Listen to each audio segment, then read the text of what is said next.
A gun battle takes place in Africa, in which a single Western soldier outguns many locals. No matter how many times he is killed, he is eventually felled by tranquilizer darts and removed in a U.S. top-secret body bag. Later, in Japan, Kei Nagai is leaving school, lost in his thoughts and crossing the road, when he is hit and killed by a truck. Within moments, he begins to recover and discovers he is an immortal demi-human, known as the Ajin, the third in Japan. The bystanders and students realize it too, and begin to see the opportunity to receive a large reward for his capture. In shock, Kei screams, which immobilizes everyone, allowing him to escape. The police, and a man called Yutasaki of the government Ajin branch converge on the scene. Kei manages to meet up with Kaido, an old trusted friend, and they flee on his motorcycle. Kaido takes Kei and flees to the hills on his motorcycle. While stopping for fuel, Kei was recognized by two criminals in a van who have just abducted a schoolgirl. The criminals follow them, and when the boys stop by the side of the road, the criminals attack. The leader pins down Kei and chokes him to death to see if he revives. As Kei loses consciousness, a mummified figure, or black ghost, materializes nearby.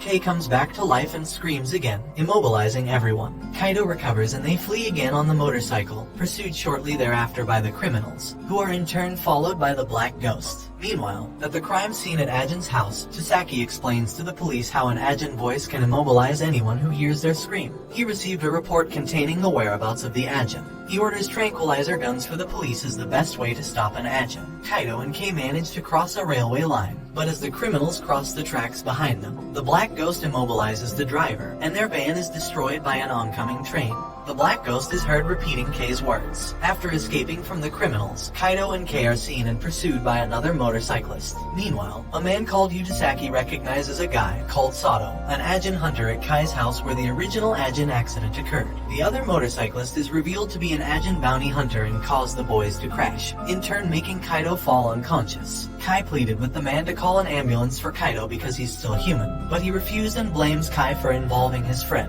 However, Kaido recovers and was able to knock the bounty hunter unconscious. Unfortunately, Kei has a broken leg and cannot move, but knowing he can't die, and that he can come back to life, he uses the motorcyclist's knife to kill himself, and then fully recovers without injuries. Sato along with a man called Koji discuss ways to find Kei. On the other hand, Kaido takes Kei to the forest, where he suggests that they should go to Kyushu, and Kei sees the black ghost again. Yutasaki's assistant, called Izumi Shimamura, questions Kei's sister on who told her about the time Kei saw a black ghost, which was when their dog died. Suddenly, a black ghost appears and kills Izumi right before her eyes, along with the police officers. Izumi manages to recover and it is revealed that she is also an Ajin. She uses her own black ghost to attack the one sent by man Koji, which managed to kill her. The black ghosts battle each other, with the one controlled by Izumi eventually defeating the one controlled by Koji. However, Sato abducts Kei's sister during the battle, and tells her that he wants to help Kei. Kei decided that he should try to contact other Ajin who may be in hiding,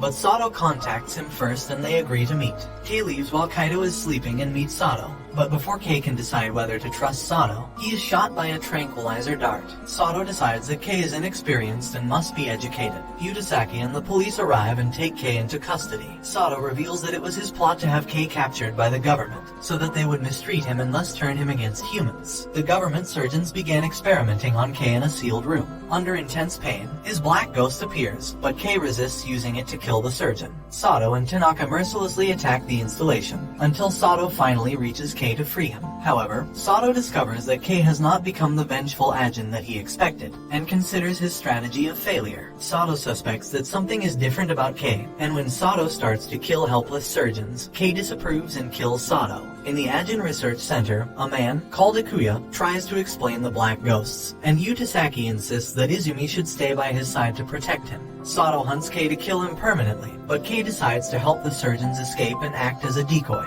He attacks Sato but fails, and as Sato is about to kill Kei, his black ghost appears and saves him. As Kei and the remaining surgeon try to escape the installation, Sato catches them again, so Kei calls upon his black ghost, but so does Sato. The black ghosts attack each other, and neither wins, but the distraction enables Kei to escape to the nearby river. After losing the sample, Kei and Tasaki receive a warning from the minister. He recalls the time when the minister offered him a position in the Ajin Control Commission. and where he saw weapons being tested on Ajin 2 for potential profit. As Sato leaves the research complex, he addresses the media and uses them to publicize the fact that the government conducts inhumane experiments on Ajin, and announces a public meeting, planning to attract other Ajins to the event. At the event, Tanaka uses his Ajin skills to address only the black ghosts of Ajin, who show up at the public meeting, telling them the real meeting place. Meanwhile, Tasaki pursues his own agenda to get more information about the Ajin. He kidnaps the expert biophysicist, Akuya, and leaves a damaged body in his place. Later, he visits a hospital where his fiancée lies in a coma, because she couldn't afford the high cost of her treatment.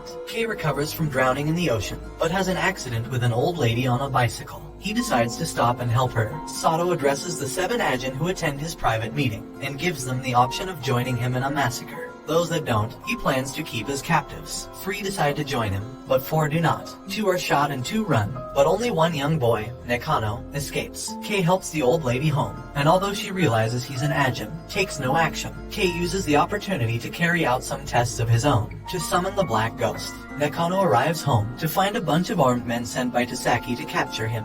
Before he's caught, an ambulance called by a neighbor arrives and takes Nakano to the hospital.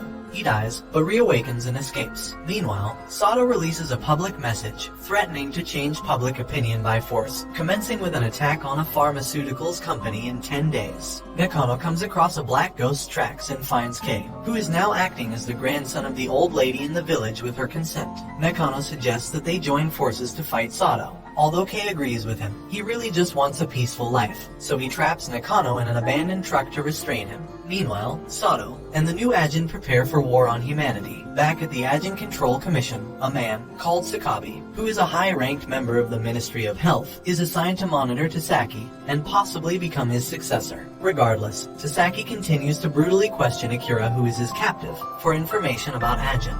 After being allowed to smoke his cigarettes, he begins to talk. He told them everything he knows about Ajin and black ghosts, which we come to discover are also known as IBMs, invisible black matter. IBMs have individual characteristics and are unstable, lasting only about 10 minutes, and can only be generated 1 to 2 times per day, and are difficult to control in the rain. Kei kept Nakano locked up, and tries to figure out how the black ghosts work. He is having trouble, as he finds that it tends to do the opposite of what he tells it to do. Kei is seen in the woods by a local who becomes suspicious. To allay the fears of the local officials, Kei appeals personally to them to accept him into the village. Sakabi reports that Tasaki is acting under his own authority, and suspects that he has Akuya, but the minister decides to take no action and continue to monitor him. Sato's group prepare for their attack on the Grant Pharmaceuticals company. Sato's group puts his plan into action with the assistance of the 3 new Ajin, sabotaging a building dressed as cleaners. Tasaki coordinates the defense of Grant Pharmaceuticals, whose CEO does not stop production or send staff home. Kei still keeps Nakano captive and refuses to stop Sato, enjoying his life playing the grandson of the old lady. Sato implements his plan, collapsing a nearby 50-story building onto Grant Pharmaceuticals, then challenging the elite Metropolitan Police assault team to defeat him. The Metropolitan Police assault team used different tactics to continually kill Sato to prevent him from acting against them. 2 of Sato's Ajin begin attacking the police, but are quickly targeted by police snipers. However, in retaliation, Tanaka uses his black ghost to attack the snipers. A break in the action enables Sato to revive and use his black ghost to distract the Metropolitan Police assault team so he can wipe them out by firing at close range. After killing them all, Sato calmly walks away. Mr. Keita, the villager who saw Kei in the woods, sees the ensuing news coverage and recognizes a picture of Kei. Mr. Keita reports Kei to the police to claim a reward. Yudasaki orders all available forces to the area to catch Kei. When Kei is confronted by the police, he uses his black ghost to delay them, allowing him to escape into the woods. He uses Nakano's phone to throw the police off his trail, but Tasaki realizes it's a ruse and closes in.